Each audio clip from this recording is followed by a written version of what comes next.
Welcome. I'm Patricia Sargent, and this is Into the Writer's Cave, the show where we chat with fun and fabulous authors about their stories. Today, we're going into the Writer's Cave with fan favorite Donna McMeans. When you start writing your stories, what comes first to you? The plot, the character, the location, the time period? What comes to you first? It all depends. It all depends. When I did The Education of Mrs. Brimley, as I explained, I had a purpose, and I had to write it in Victorian times. And at that particular time, we would have been in the Civil War, so it wouldn't be an appropriate place. But really now it could be. Now you could do that. At the time when I wrote the book, historical set in America were not very popular. So they had to be set in England or Scotland. So I set it in England for that purpose, but it was all about the plot. And then I found the characters to meet it. Now, when I wrote The Education of Mrs. Brimley, I already mentioned, I think I did, that one of the bad guys in The Education of Mrs. Brimley is Nicholas's older brother. Lord Nicholas Chambers is the hero, and his older brother is a bad guy in that book. Well, the sequel is the story of his older brother, the bad guy in the first book.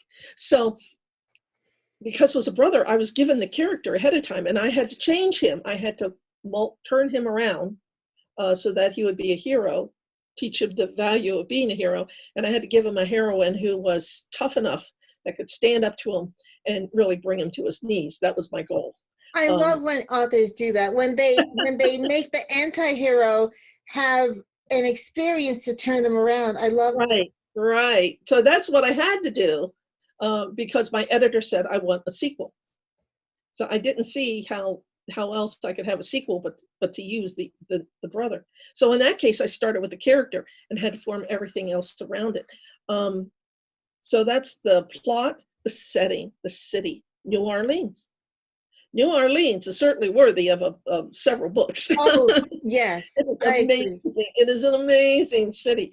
And in that case, I already knew I was going to use the charm gates. Now, do you know, when I say the charm gates, do you know what I'm talking about? Yes, because we had lunch once and you explained it to me. For anybody that's watching this, there's a restaurant in New Orleans called the Court of Two Sisters. And there's two entrances into that restaurant.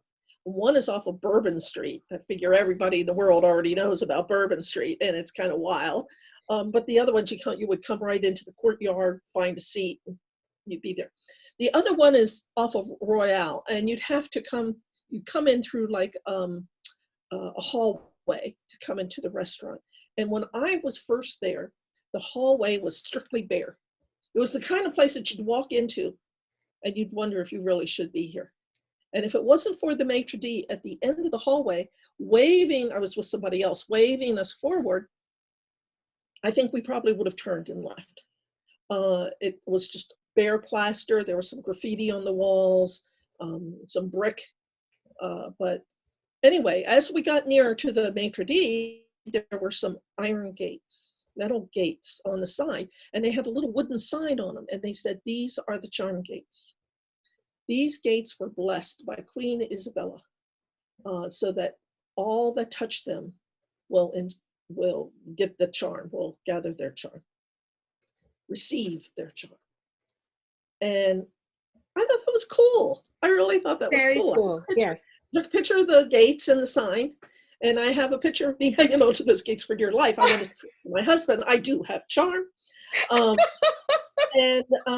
And so those gates, and the gates are still there. I was in New Orleans in May, this past May, and they have changed the hallway. The next time I had gone down that hallway, I took my husband. I'm like, "Oh, you've got to see I got to show you the charm gates." And I went in, and it was all decorated and fancy, and had fabrics hanging, pictures on the walls. I'm like, "What happened?" And then they had the charm gates, and they had like Christmas lights strung around them. And and this was in summer, and I thought, "Oh man," but they're still the charm gates. And this last time I went through there, the hallway's been stripped again. So it's very bare.